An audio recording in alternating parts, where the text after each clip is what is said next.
Welcome back with our guest, Sherling Werner, from our Memory Monday last week to share the second half of her very, very unique story. Sherling, thank you for taking some time with us today. Well, thank you for having me back. It's my pleasure. So, Sherling, you were in the middle of the fight of your life. You had to make some very radical decisions about staying alive and surviving. And your mom calls and says, Sherling, I have something I need to share with you.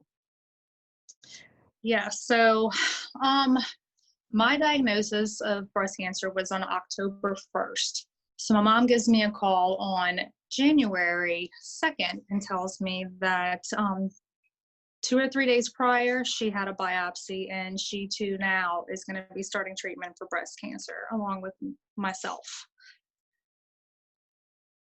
I can't imagine how blown away you must have felt. I can't imagine that part of your support system was starting to crumble around you. Yeah, I mean, I definitely was not expecting that on the other end of the line. My mom obviously had always been there for me, and she was being a very big part of my treatment and going through my battle, my journey. And she was also very diligent about having her exams and doing self checks. And so to hear her say that she too now was positive for breast cancer, I mean, I wasn't surprised because of the family history, but I wasn't expecting it during that Sure. now. But it kind of made sense because everybody has that moment where they're asking why is this going on, why is this happening to me, and everybody deals with things differently, and I tend to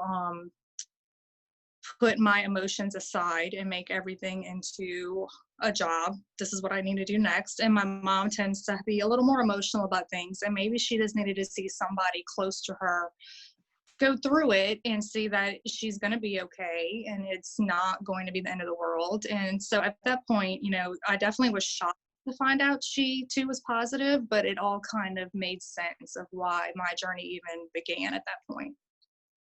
So you kind of lifted each other up and sort of carried each other over the finish line at this point. I can't begin to imagine how afraid your dad must have felt. My poor dad, he is a man of few words. He shows through his actions, his feelings, and you could tell in his face on a daily basis he was terrified. His wife and his middle child both were going through this, and he definitely felt helpless, I think, on that aspect. He tried to cater to my mother as much as he could, and he's a very, very compassionate, giving person, and so it came second nature to him. But I think also he just didn't know what to do because my mom was worried about herself, but also worried about her baby at the same time. Sure. And was John able to be of some support to your dad since he was kind of in the trenches at this point? Yeah, I think they had a few conversations where John was like, "Look, you're not going to be able to fix it. You can't fix the problems. You just need to be there and be supportive and do the best you can with what you have because there's nothing that you're going to be able to do to fix the problem. You just need to be there when they need someone to take the problem out on," basically. And so I Mhm. think nice for my mom and my dad both to see how the 2 prior months John and I had handled everything, and to see that there is a way to get through this with family and support, and it's not going to be the end of the world. Now, your sister is now on the sidelines watching Rome burn, so to speak, and probably feels like, oh my goodness, this is my fate as well. Yes, so my sister, I think it definitely put a big pause in her life. We growing up, we always shared a room. We were super close, and so just when I was diagnosed, she was very upset. And then my mom followed right behind her and behind myself, and I think her world kind of came to a standstill at one point, and she made the decision to start to move forward to see what she needed to do about having a prophylactic mastectomy and doing more intense surveillance on herself Mhm. to prevent anything from surprising her in the future. So at that point, did you all do some gene testing, the BRAC testing? We did once my mother was diagnosed. When I was diagnosed, I didn't do it for financial reasons. My insurance did not cover genetic testing, and it was very expensive. However, a lot of people don't realize that if someone in your immediate family tests positive, at least at that time, you were able to get it done for $200.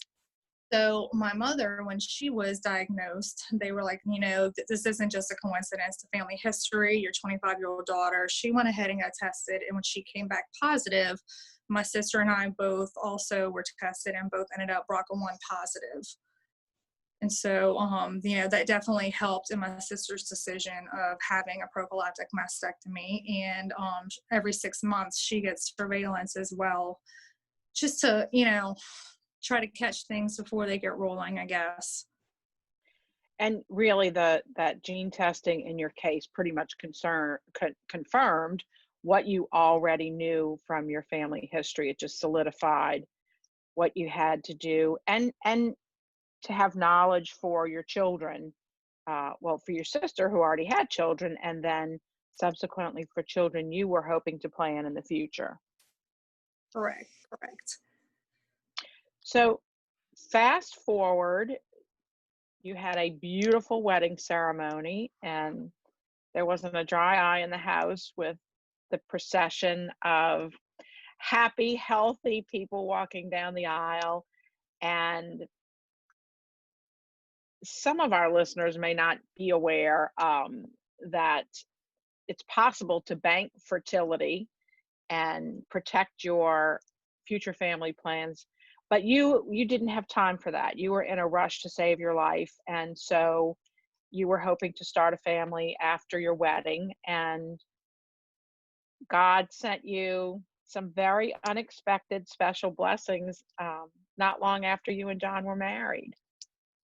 That's right. So a lot of people don't actually talk about the part of fertility concerns with breast cancer. So treatment alone can cause infertility. It can put you into a postmenopausal space in general that you don't come out of. Well, I did enter what we thought was menopause.